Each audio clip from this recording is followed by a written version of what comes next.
Really wants to throw in there. Yeah, you've got the box just for you. Oh, yeah? No pressure. Problem is, it's in my van. Bring your van, yeah. Bring your car keys in. There's a reason why I leave in my van, because the box isn't very reliable. Put something in. They just disappeared one Oh, No, we think what we just clipped them. We stopped locking them up. They were stronger enough to hold the foxes, and we clipped their wings. They were doing too much flying. I think they would off the foxes with their wings, so they would decapitate. Oh, you weren't going to sit there, right? That's why I moved.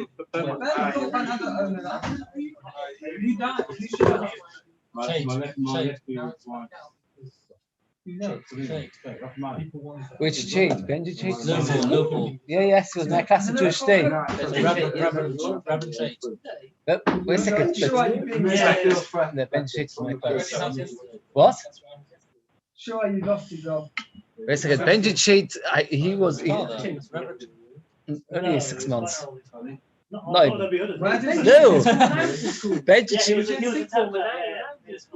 Benji Chase is my class in Jewish day, but how many siblings does he have?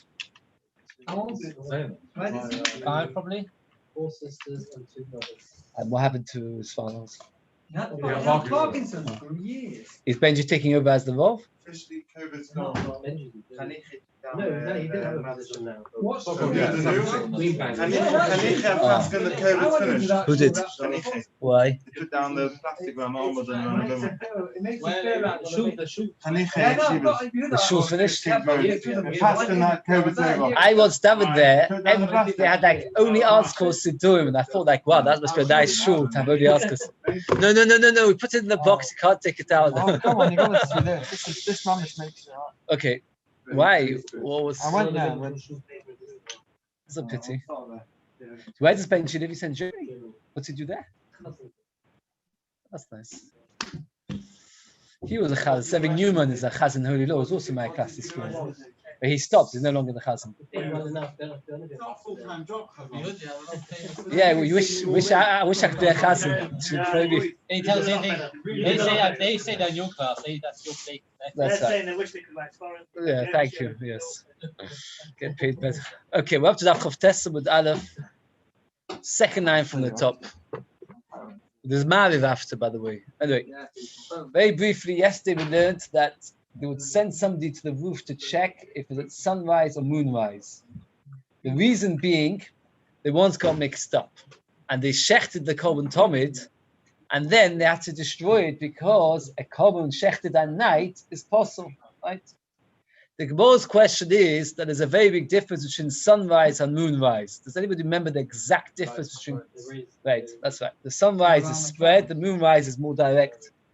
The Gemara answers it was a cloudy day. Only direction. And when it's a cloudy day, you can't tell if it's sunrise or moonrise. So what happens is the Gemara says now a few Musadik ideas, that now we mentioned cloudy days with sunrise. We mentioned the idea that when you've got sun and clouds, it's particularly hot. And now the Gemara says a few more things. Shiri dekaita, Chof Tessa of Dalef, the end of the summer, Kasha Mikaita is worse than the summer. I remember every year when it come to Elul, people would say in the Kiryat Sefer gets very, very hot. And you manage Sivan, Tammuz, and Av, you struggle. You think to yourself, oh, you're finished with the summer. And then comes Elul, and it's hot. And the Gemara says the end of the summer can be worse than the summer because the world is hot. It's humid, and you're fed up. You've had a lot of heat for a long time. You're worn down. The Simonich, a simon to show it. Tanua Shagira. Last year we did very well. Tanua Shagira means an oven which has been heated. After that, not. Tanua Shagira means an oven which has been heated. An oven which has been heated, to relight it is very, very easy. So something which is very hot, you need to relight it, takes a second. Similar idea that at the end of the summer, it's very warm already, and therefore it's very easy to get hot. Ishta de Sisra, temperature in the winter Kashmir de Kaita. A person who's got temperature in the winter is obviously more ill than somebody who's got temperature in the summer. Why? If you've got a cold oven and you try and make it hot, you work very, very, very hard. If you take pieces of cold wood, it's very hard to make them hot. So in the winter, to get temperature, one has to have a much worse illness to get temperature, because how is it possible to get temperature? Because the world says somehow that getting temperature in the winter is more dangerous. That's the infection that you get before your temperature. And finally, the last one, Migba Ba'atika, Ba'atikta, learning an old topic, Kasha Mechadata, is much harder than learning a new topic, V'simonech Tina Ba'atina. Cement made out of cement. Sometimes you've got clods of cement between bricks, and the bricks have worn down, and you take out the little pieces of what's called cement between the bricks, and you crush it down, and you try to make new cement out of it. That cement will never be as strong as new cement. Says the Gemara, a new topic catches on better than the old topic. So Rashi says a few lines, and I was very happy to see the Rashi Daikit. It's about 15 lines. Somebody who learned V'siach da'ato, he decided to stop learning the Shochach. It's very hard for him to get back into it. So if a person forgot by mistake because it was too difficult, and not because he intentionally decided to stop learning, and on the contrary, HaKadosh Baruch Hu gives a certain siyata d'shmaya that when you go back into it, you will learn it again. Now we have a tiny bit of a different kind of Agadata. The Rabbi said that what happens is when the sunlight comes up and there's a cloud, it's very hard to tell where it is. And you can easily get mixed up between sunlight and moonlight. It's Perek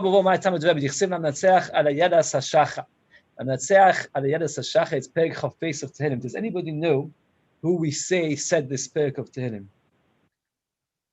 Who's a famous one to have said this Perek of Tehillim? Well, when do we say it? Esther. Very good. Oh, Esther said it. Esther. We say on Purim. Very good.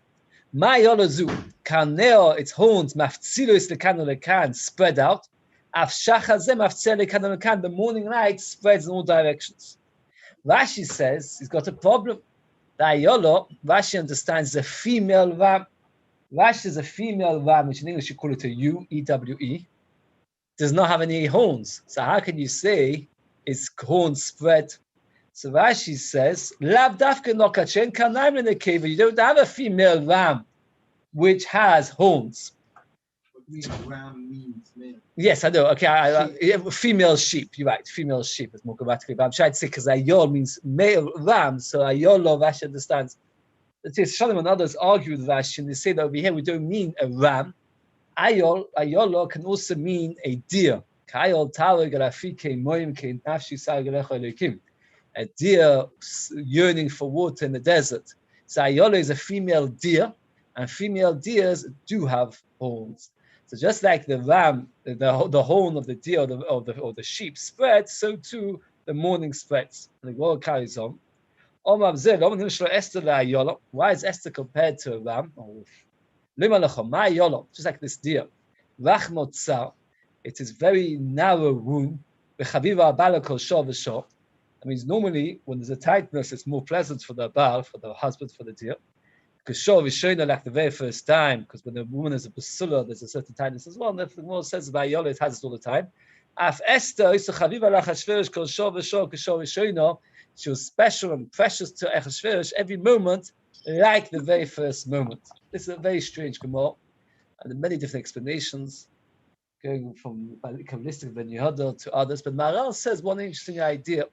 He says that people desire that which is mysterious to them, that which they're not used to. He says Esther, by not telling Achashverosh who she was, made her an object of mystery to Achashverosh. And therefore, it was like a new wife every day. And it showed the greatness of Esther that she managed to be able to do that.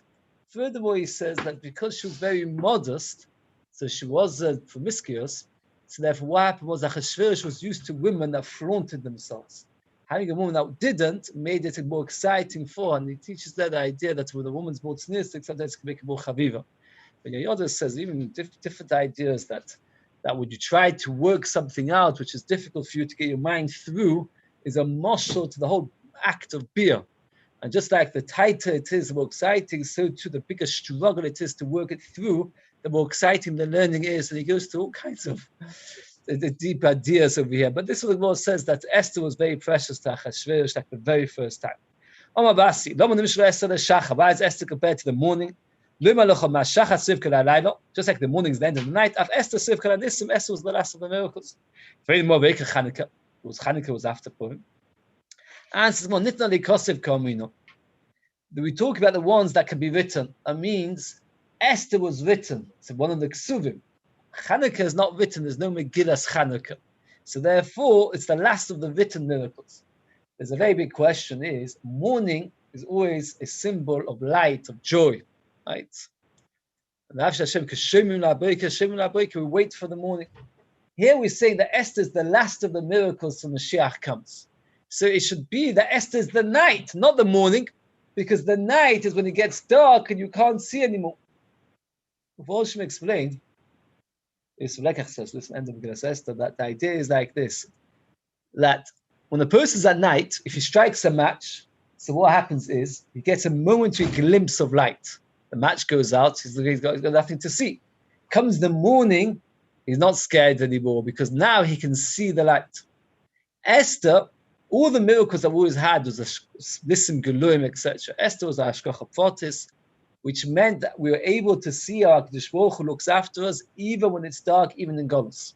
In that way, it's compared to the morning. Just like the morning, you feel completely safe, not for a moment, but constantly, because now it's completely light.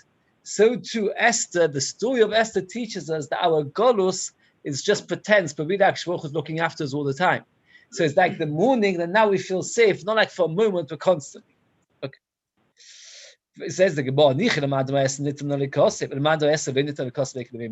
Megillah has machlokes. Is Esther one of the 24 ksuvim? We know that it is, and we rely on it. But Maisa, there's a mandama that's not Nitnali Kosef. The Gemara says, "Mokim lo kavinim by Yefes, Omar Beloza, Omar Binim by Yefes, Omar Beloza, Lom Nemishut Filosa Shasadikim Kayeles." Why is it full of tzaddik compared to this female deer or ram? As the horns get bigger, they split and split and split into more corners. After tzaddikim, because the tefillah becomes more and more effective. Person thinks to himself, like daven, it doesn't make a difference. And the reality is it's not true. Just like the horns get bigger and more effective, the more tefillah, the greater. Tomorrow is Erev Chodesh Sivan, and many people take the tefillah as a shlo, and they say it, and some people give money to tzedakahs, that other people should say it for them. But the reality is that's not what Kadosh Baruch Hu wants from us, that we should say it once a year. A person every day, a few times a day, should be davening to Hashem that his children should grow up to be tzaddikim. There's no greater success in life than having a child serving Hashem. And this is something we shouldn't wait once a year. The Gemara here says that as it grows, it gets more and more powerful, the horns. The person davens once a year, so he's got a tiny little horn. What does that help him? He has to make sure that the tefillah spreads. He has to daven all the time. What do you say? Say a verta from the Chizuk Lublin. If a person, I should say it as a scholar, a bit of a heavy one. A scholar to have children tzaddikim is to wash your face with warm water every day. So they said to him, what in the world is he talking about? Washing your face with warm water as a scholar to have children tzaddikim? He said, yes. If you cry with tears, and the warm tears go down your face every day, davening to Hashem that you should have children tzaddikim, that is the warm face wash which I was meant that you should be zeich to have children tzaddikim. He did. I remember Zev Lef was getting really worked up because he had got this leaflet. But if you gave money to a certain organization, I used to go travel with him on Fridays back to get Sefer. Yes, but he said that not only you have to say once a year, now you can't even say once a year. You have to get somebody else to say it for you, just giving them the money. You're not on the Madrid. You have to let somebody. Okay. So now I've been regarding why Yalis Hashacha, and now we're moving on. What happened was, once a year, unfortunately, they shechted the Kohen Talmud in the middle of the night, towards the morning. The reason they did that was because they thought it was morning. Why do you think it was morning? Because the moon had risen. Now, how long does it take for the sun to go around the earth? We all know 24 hours. How long does it take for the moon to go around the earth? Reminds me of Ron Gorwitz was once walking in Gateshead. No. And he was walking with a Gemara, and the guy asked him, what is inside this Gemara? And he says it's got inside it the answer to any question that you will ever have in any situation. So just now we learned a bit about temperature, about being not well. We learned about heat and weather forecast. We learned a bit about animals with the words for it, learning about animals, zoology or something. And now we're going to learn a bit about astrology. It takes 24 hours and 55 minutes for the moon to go around the world. You know what? It takes them that when the Chazal comes along 2,000 years ago. Yeah. Some of the stuff that they're coming out with now. No. Sorry, one time. 24 hours and 50 minutes. So I explain very briefly. So the first night, 24 hours and 50 minutes. It takes for the moon to go around the earth. It's slightly slower than the sun. It goes slightly slower than the sun. The sun, 24 hours. I don't know, because I don't say Earth go around the sun, sun go around the earth, you'll get me all upset. But again, from what we see, it takes 24 hours for either the Earth go around the sun, sun go around the earth, but for the moon, it takes 24 hours and 50 minutes. So, Rosh Chodesh, which is tomorrow night, what will happen is the moon will rise at the very, very beginning of the day. You won't be able to see it because the beginning of the day is light. And it will set when? 24 hours and 50 minutes later, which is 12 hours and 25 minutes later. Very good. 12 because it takes 24 hours. Very good. You're right. 12, 25 minutes. So let's say the day is 6 to 6. At 6:25. Again, These are shows. no, not shows about this. Not shows about this. Yeah, that's because the good thing. That's because it takes long. But 24 hours and 50 minutes. Let's work that very quickly. We're getting off the point. So if to Rosh Chodesh, which is Wednesday, the moon will rise at approximately 6 o'clock in the morning. You will not be able to see the moon for a variety of reasons. One of them is light, and second of all, because it's beginning of the month, it's very hard to see it. It will set at 6:25. On Thursday, it will set at what time? 6:50. So you make sure you check every day. You will find approximately 25 minutes to half an hour later per day. And therefore, by the time it comes to the middle of the month, the sun is setting middle of 15 times, about 10 hours after. So by the middle of the month, the sun is setting towards the middle of the night. So you should be able to see the moon at least from 6 till 12, right? By the middle of the month, you should see the moon from 6 to 12. Towards the very end of the month, the moon is setting at the very end of the night. So you actually have the moon the whole night long towards the end of the month. That's how it goes. Now, the Gemara and I haven't understood that this always doesn't change. So we will go into more details about it. But this is a tiny bit of astrology. So what happens is like this. So the 10th of, if this happened in Yom Kippur, so Yom Kippur is the 10th of Tishri. So 10th of Tishri, what time does the moon rise? It rises 10 days, half an hour, approximately 5 hours after 6 o'clock. It means it will only have risen at 11 o'clock in the morning. Is that clear? The moon will only rise at about 11 o'clock in the morning on Yom Kippur morning. So it's impossible that they should have made such a mistake that they should think that the moon's risen when it's this, and think that the sun's risen because of the moon. It doesn't make any sense. You said it was Rosh Hashanah. Yom Kippur, past just the reading of the Mishnah is that Pamachas says God. The one says like maybe Shochtus and Tomit Emas Ilim Shai Musa Shona Le Sagadav Kohen Gadol. The Mishnah carries on the Kohen Gadol goes to Mikvah. Anyway, Makipurim. Mu'avon Meikah is that there's no moon at that time. As well, Achi Kama Yoma Kipurim Ki Oma Bog Bar Koyo Yidu Kohen Gadol Beisat Tvilo. Okay, that means the Mishnah really, I mentioned it a bit into the Mishnah. That's why I gave away the answer to it. The Mishnah says like this: there was a halacha that every single morning, right through the year, somebody had to stand on the roof and tell everybody it's morning. The reason is because once they saw the moon rising, which time of the month would they have seen the moon rising and thought it was the sun? I would have thought the beginning of the month. Because it's the same time. That means, or it's much later at the end of the month. Or let's think it's setting at the end of the month. Look at this. No, it's not the rising. Two other risings. The only way it could possibly be is the beginning of the month, the very, very beginning of the month, the first day or two of the month. It could be similar time.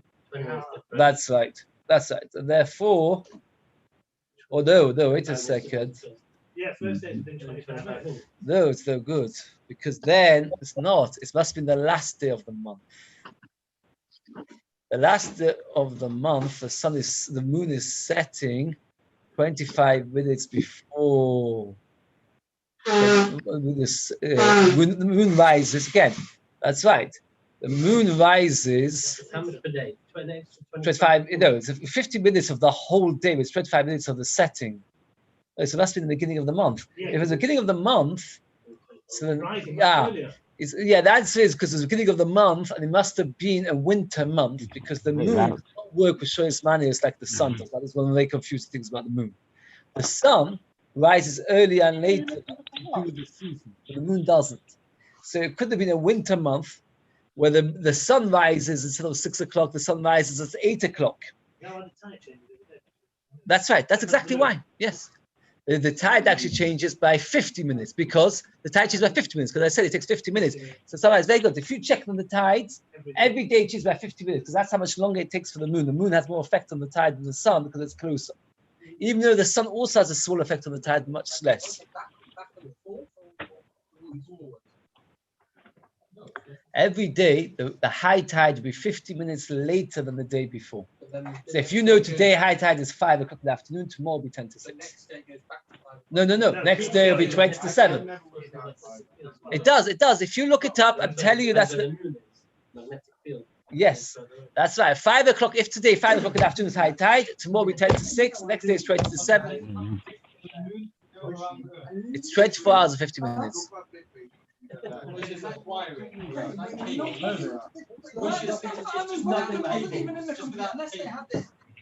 What is very good. Wait a second. So no, it must have been in the winter. The sun rose, let's say 8 o'clock. It was, let's say, the third day of the month. And what happened was the moon rose 20 minutes before the sun. That's right, because every day it goes 50 minutes. If you times 50 minutes by 30, it's 24 hours. So every month, after 24 hours, after a month, it goes back to its original position at the beginning of the month. But every single day, the moon goes around the earth in 24 hours, 50 minutes. Yes, it moves. If you were to look at tonight, tonight you won't see the moon. If you were to look to see, you might just see a tiny sliver. But if you look in a week or two, you look at it, and the next day at exactly the same time, it will not be the same place. It will be 50 minutes. It will be further to the right. 50 minutes. The moon goes around the earth in 24 hours, 50 minutes. You can Google it. I'm sure that nowadays everything's a Google. Come on now. Come on, give us the box. After the share, you can think. Okay, let's see very briefly. Now the Gemara goes into a little bit of halacha. It's quite a short daf. Let's just do it very quickly again. The halacha is that if you shech the korban toward at night, what happens?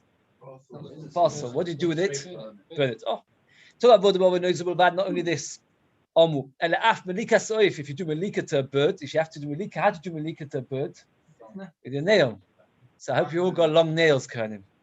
The kmitzas mincha. If you do a kmitzah of the mincha balayla at night, it's this one. It's this one. This stuff. It's the thumbnail. Even that one, balayla tisoif, you have to burn it. It says what if you did malika, might have a hava. If you did malika at night, what should you do in the morning? You have to burn it. Why do you have to burn it? Because you can't bring the bird back to life. Since you can't bring the bird back to life, it's too late. It's no longer you did malika. Malika passed because it was at night. It was a long time.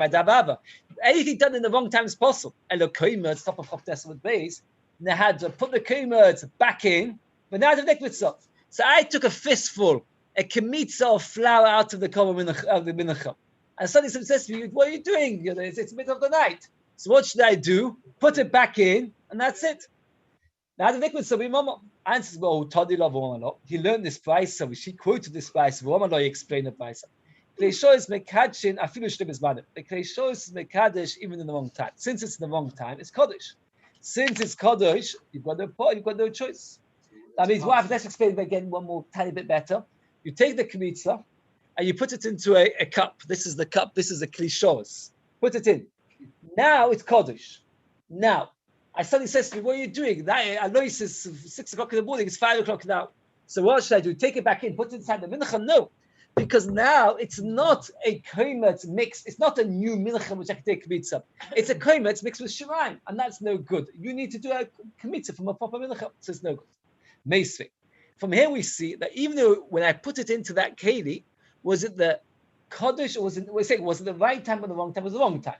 So the question is, can a keli be mekadesh sheloi bizmanu? Can a keli make something kodesh at the wrong time? Basically, zakal kol hakol b'yom, which is bought during the day. For example, what's bought during the day? All korbanos, kodesh b'yom, kodesh during the day. Kol hakol b'layla, that the Bach changes the gills, and he changed like this. Kol hakol b'yom b'layla, kodesh b'yom b'layla. He changes it. Anything which is day and night can be done day and night. What is day and night?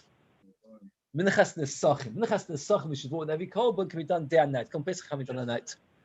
No, minchas nesachim can be done day and night. Come Pesach is shechted during the day. The Bach misses out kol hakol b'layla, kodesh b'layla, because the Bach says he does not know of anything which is brought at night, and therefore, no, it's not only at night. We're looking for something which is only at night. So he says, as I saw a few people talking about this, and I saw one pshat. Let me just see what he says. He says at night is talking about the shemen of the menorah. The shemen of the menorah become kaddish is only at night. So okay, the kids, something which is brought during the day and night becomes kaddish at night. Something only in the day, night. Ketani mias, whatever it says could be kaddish b'yom and b'layla loy. So if I take a mincha and I put it into a keli in the middle of the night, what happens? It's not kaddish. If it's not kaddish, so why can't I undo what I did, put the kelimos back into the mincha and start again? Says the Gemara, do many kaddish likom, kaddish lipaso. We have a principle that there's two levels of kaddish. To become kaddish, to be brought as a korban, and that it's not good enough. But to become posel, it is good enough. There's kaddish to become posel, but not kaddish to become kaddish. The Gemara, Mosiv Abzeir, Sidus Alechem Sabazich Nachal Shabbos. You meant to which day of the week do we put the lechem upon him on Shabbos? We bake it on Friday. We put it there shulchan on Shabbos. Let's say the Kali were busy that Shabbos or lazy that Shabbos. They never did it on Shabbos. They put it on Sunday. So they put the bread in the Zich on Shabbos. They hekted it Sabazich Shabbos. And next Shabbos, 6 days later, till 7 days later, the makted Bezichin the Shabbos. Psula it is possible. The reason it is possible is because it was only had 6 days, right? It has to have 7 days. Rashi doesn't like the word psula because the Mishnah, the bicycle is on straight away. Ketzat Yasa, what should you do? You don't say posel, what should you do? Rather, what you should do is you miss out the word psula. What?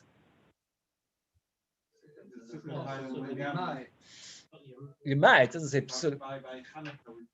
The word there asks why we say like that, but don't say it. I've actually got a few questions. Miss out the word psula. Because psula means that you're going to get rid of it. We're not even going to get rid of it because look at the Mishnah guys and the vice guys on. So, so let's say one Shabbos I was very busy or very told. What do? I don't put the lechem upon him on Shabbos. I wait till Sunday. Can you imagine?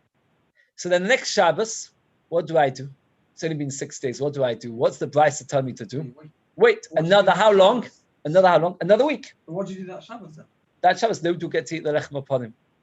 So I waited another whole week. So how long will the lechem upon him be on it? For 13 days. Yes, we did in the Shkolim. We talked about it in the Shkolim. Very good. The Gemara there brought a Shaila what to do. The Gemara wasn't patient in Shkolim. It's a Shaila. The Gemara says, if you say that something put on the wrong time comes Kodesh, Tikdish v'tipasel. I go through the Shachatag. Go to this. Let's complicate Shachatag very briefly. A person does shchito malika at night, we said burn it. Why? Because you can't undo it. Kemitza, also destroy it. Why? Put it back. Answer, we can't put it back because it became Kodesh. It can't become Kodesh, it's the wrong time. Says the Gemara, yes it can. Even if it's the wrong time, it becomes Kodesh enough to become possible, but not to be used actually as a korban. If it can become Kodesh, it becomes possible the wrong time. So when you put the lechem upon him on Sunday, it was the wrong time. You're supposed to put it on Shabbos. And you just said that the wrong time can become Kaddish L'Posel. So you put it on the wrong time, it's possible. What's the point to keep it on for 30 days? The whole thing's possible. Says the Gemara, it's a very, very good question. Rashi explains that Rabbi was saying, when you have a question, you can always say that the person was wrong. But here you can't say the person was wrong. Why? Because Avur did not come up from his own mind, but rather he learned it from where? From a Brisa. From a Brisa, you can't say it's a kasha from a Mishnah, from one Brisa to the next. It's a steer. So Kosova, Laila in Mechusas Man, Yom Mechusas Man. Meaning like this. We'll say very briefly. There are 3 times. If you do something at the right time, then what happens is it becomes Kodesh, both for Psul and for Kodesh. For example, I do a Kemitza during the day. It's marvelous. It becomes Kodesh that you can put on this Beach. And if it comes Tomei or goes out to Beis Hamikdash, it becomes Kodesh Liposim, becomes Kodesh, that it could become Chosel because it did the right time. If I do completely the wrong day, let's say I do a day before or 2 days before, then it doesn't become Kodesh, not Likorev, and not Liposim because it's the wrong day. It's meaningless. If you do the night before, the night is connected to the day. Since the night is connected to the day, it becomes Kodesh Liposim and not Kodesh Likorev. So it's 3 levels. Regarding the mincha, which is the kmitza at night, why can't you undo it? Because the night and the day are very, very close. So therefore, it becomes kodesh li pasal, but not kodesh li kod. If I did the kmitza on the day, so it would be kodesh li kod and li pasal. But because I did it at night, and the night is just before the day, so it's if it's all part of that same day. So it's kodesh li pasal, but not li kod. But upon him, when did you do it? You did it on the Sunday, 6 days before the Shabbos. So then it's as if it's completely nothing to do with it. It's like now I take a kmitza, put it into a cup. It's meaningless. There's no kedusha. It's the wrong day. It's the wrong nothing. So I've got the 3 stages clear. The right day is kodesh likorev and liposel. The completely wrong day is not kodesh, not likorev, not liposel. If it's the night before the day, since it is close enough that it's mamish within that same day period, so it's kodesh liposel, but not likorev. And that answers all the questions. If you remember, the kmitza, you can't undo it because since it's the night before, so it's kodesh liposel, but not likorev. The lechem upon him, who cares? It's a whole week before. So therefore it's okay. Says the Gemara, but what will happen is if you put it on Sunday, the next Friday night, that night, what will happen? It will be the night before the day you're supposed to put it on. And now you can't say it's a wrong day completely. Why is it not the wrong day completely? Because it's the night of the Shabbos. So what should become Kaddish for? Somebody should say me. What should become Kaddish for the night of that Shabbos? Very good. What should become Kaddish for? The night of Shabbos, what would it become Kaddish for? You're with me or you? There are 3 levels. The right day is Kaddish Kavli Possum. The wrong day completely is not Kaddish for anything. The night before the day is Kaddish Possum, not Likod. Fade the Gemara, that Friday night, it should become Kaddish Possum and not Likod. Fade the Gemara, Kimati Beis Shimsha Tikdash with Possum. So you put it on Sunday, you wait until Friday afternoon, take it off Friday afternoon, put it back on Shabbos afternoon, and then you leave it for a week. And in that way, it is okay. Is it clear? It's as if a monkey did it. Meaning like this. When you do the kmitza the night before the day, it's very close to the day, so it becomes Kaddish Liposov, not Likot. Here, when did you put the lechem upon him on? 6 days before. So that doesn't have any kedusha at all. Oh, that Friday night. But that Friday night, you didn't put it on Friday night. When did you put it on? A week before? 6 days before. So that Friday night is as if it's like a monkey put it there, meaning there was no conscious decision to put it there. Without a conscious decision to put it there, so therefore it's not considered kedusha. So let's go very, very briefly. If you do mincha, kmitza at night, why can't you put it back into the mincha? Kaddish liposel. Can you bring it as a korban? No, because it's not kaddish likod. If you do it the day before, what would it then be?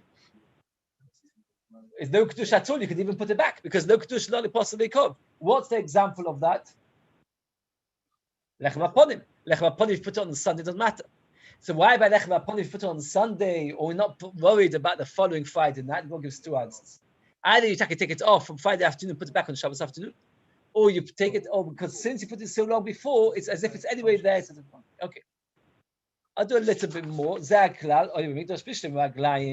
Every time a person goes for urination, to urinate, he has to do Kiddush Yadayim V'Raglayim. We mentioned briefly, the reason you do the Tefillah and the Kiddush Yadayim V'Raglayim is not for Kedusha, which is what I thought, but for cleanliness. So now, when a person urinates, it is very possible that some of it will go on his legs.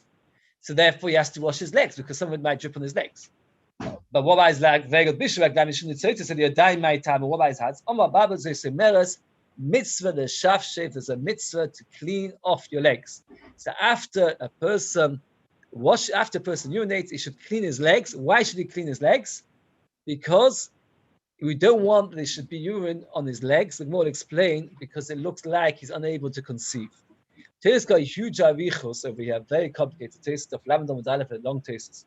And there's a Gemara which discusses a number of places in Shas. When the person goes to the bathroom, should he hold his Ava while he urinates or not? Tesis brings that the Gemara Pasuk in one place. The Gemara says a machlokes between Rabbi Elazar and the Chachamim, and the Chachamim say you should hold because if you don't hold, it will drip over your legs. And if it drips over your legs, people will think that you cannot let the urine flow properly, which means that you can't impregnate your wife. They'll think that your children are mamzerim. So that's the Chachamim holds. Rabbi Elazar holds you shouldn't hold because if you hold on to your Eva, you might get it hard, which is a issa, terrible issa of kishuv shlil tzirch. So Teis asks the kasha, since Pashas was like the Chachamim, you're meant to hold. If that's the case, why would Choshesh shall go on your legs? And Teis says that two answers, two mahalachim in Teis. One, that even when you hold on to it, it is still possible that some of it should drip on your legs. Alternatively, Teis says that since the chayma issa of kishuv for no reason is so bad, even the Chachamim agree to Rabbi Elazar that a person shouldn't do it. This goes to the whole avichus as to when is the halacha, when are you allowed to touch that a place or not. The Gemara talks about, for example, if a thorn comes into the Eva, what should you do? How should you put it out? Etc. Etc. I just have to mention that I became a mitzvah. So what happened was I went to the man Rosh Hashivas, I studied Levacha, and which I was unaware there was anything, but the Maisa gave me a whole drasha that I should never put my hands below my belt. And he was like, oh no, that was his whole speech to me, day of my mitzvah.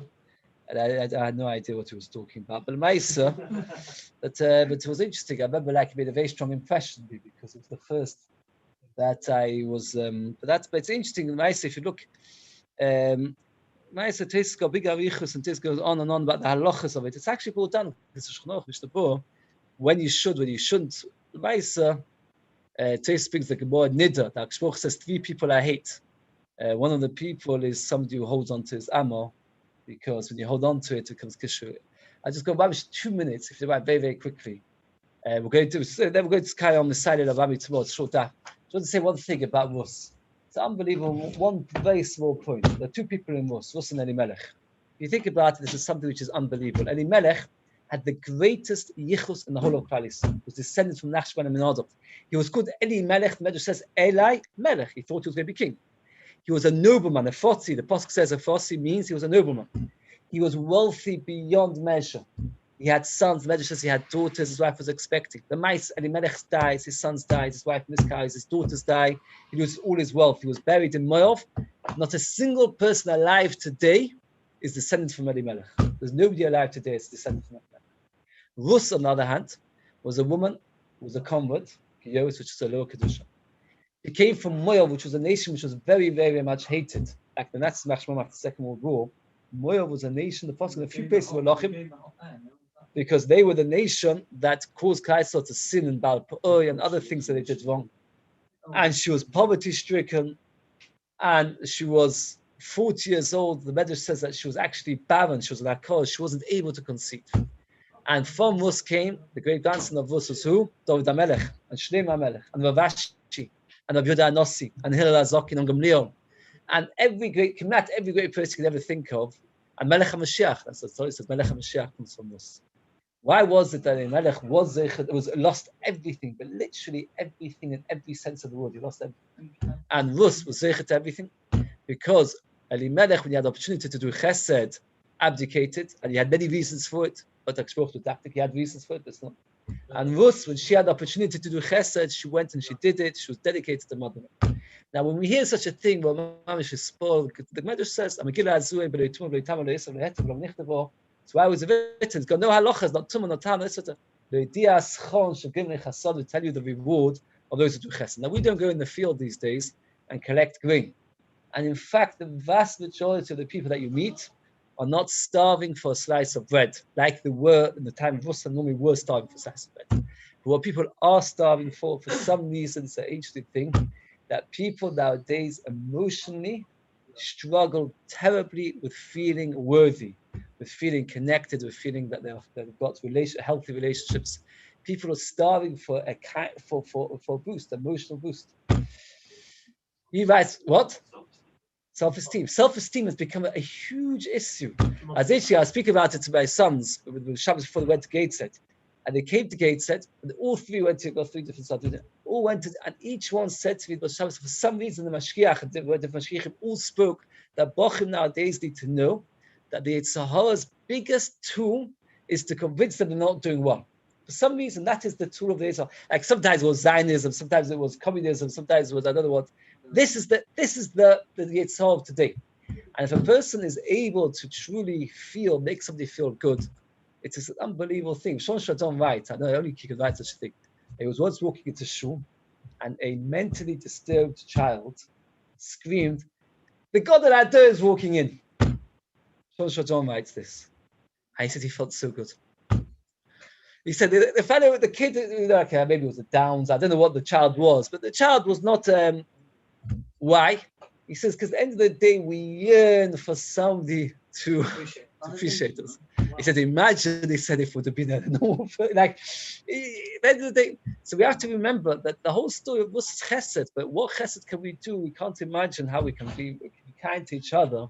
And Chazal says, if you plant kindness, as the Chaim says, unbelievable thing. If you put a seed in the ground, an apple seed, you'll be zeicher to 10,000 apples, 100,000, I don't know how it counts. What ratio is that? It's 1,000,000 times more. The ratio is very, very great because you're getting 1,000,000 seeds. He says, in every investment, you sometimes, if you're a very good investment, if I say to you, give me £100,000 and I'll give you 10% return, you'll be quite happy, right? If I say 20% return, you'll be thrilled. You won't believe me. If I say to you, I'm going to give you 100,000,000% return. So by tzedakah, that's by chesed, that's the case. So where tzedakah is put one seed of chesed, but Yisroel is we should all be zeicher